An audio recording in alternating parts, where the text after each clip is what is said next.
If you're new to beekeeping, there may be some myths that you believe that are far from reality. Join me in this video as we explore the difference between myths and reality when it comes to beekeeping.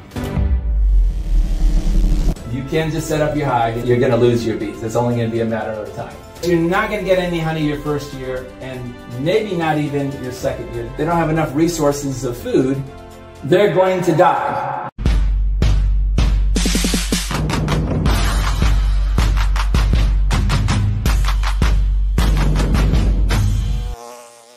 Some myths, some big misunderstandings that most of us have when we jump into the beekeeping world, and kind of bring some clarity to some of those. And so let's look at a few beekeeping myths that sometimes people have but are not actually true.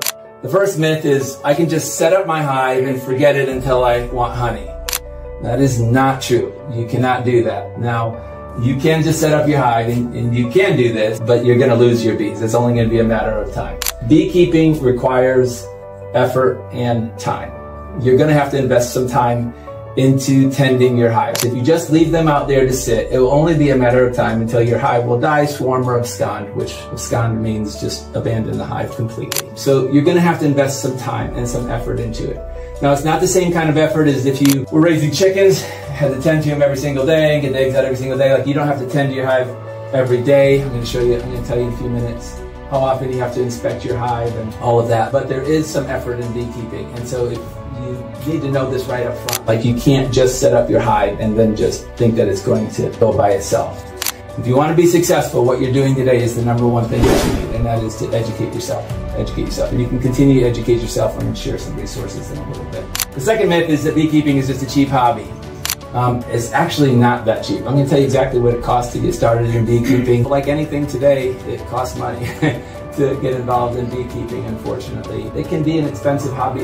It's mostly expensive to get started, and then maintaining is very minimal cost, but the cost of equipment and the cost of buying bees, etc., can add up pretty much. And I'm going to go through those costs in just a minute.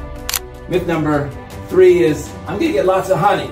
Okay, you are going to get honey, but you're not going to get any honey your first year, and maybe not even your second year, depending on how well you manage your hive. It's going to be at least your second year or your third year until you start to see full supers of honey. It takes so much work for the bees to draw out the comb from the foundation that you can consider your first year a success if the bees draw out their comb and store enough honey and pollen for themselves to make it through the winter. That's a home run. Year number 2, after they make it through the winter and they start to build up, you should be able to harvest some significant honey. Don't stick your hive out there, especially if you're starting this time of year after the main nectar flow of the spring is just about over. Your bees are only going to be getting minimal resources from the environment from here throughout the end of the year. And so just to kind of pop that myth, you're going to have to be patient. It's going to take them at least a year of successful management on your part to get to the place where you'll be able to get lots of honey. The last myth is that my bees are self-sufficient. I don't need to intervene in any way. We were already talking before the class. I'm not sure if everybody heard me or not, but bees are not actually native to North America at all. They actually came over here from Europe. They're more native to the European and Asian continents than they are here in America. They were brought over here, and your bees are self-sufficient in regard to, you don't have to teach them how to build comb. You don't have to teach them how to forage. You don't have to teach them how to do anything. They're going to do all of that themselves. But there are things that are in the environment now that are going to kill them. So there are pests. We're going to talk about pests in a little bit this morning. There are mites, and there are wax moths, and there are hive beetles, and there's American foul brood and European foul brood. There are these diseases that you have to be on the lookout for, or your hive will die.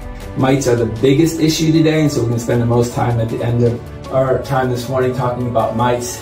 And like any other living thing, if they don't have enough resources of food, they're going to die. Well, they're just going to go out and find food by themselves, and they can if there's actually food out in the environment.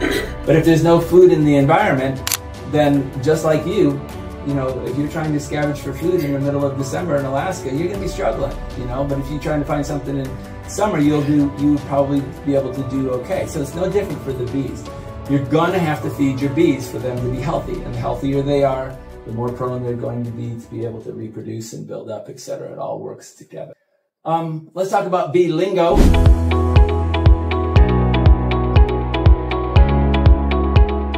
This is Ray from Honey Top Bees. I just want to encourage you, would you mind doing me a favor and like my channel and also subscribe to my channel? My channel is rather new, although I've been beekeeping for a while, and so I could use every like and subscribe I could get. So I appreciate you helping me out a little bit. And I'm going to continue to make videos to encourage you in your beekeeping journey.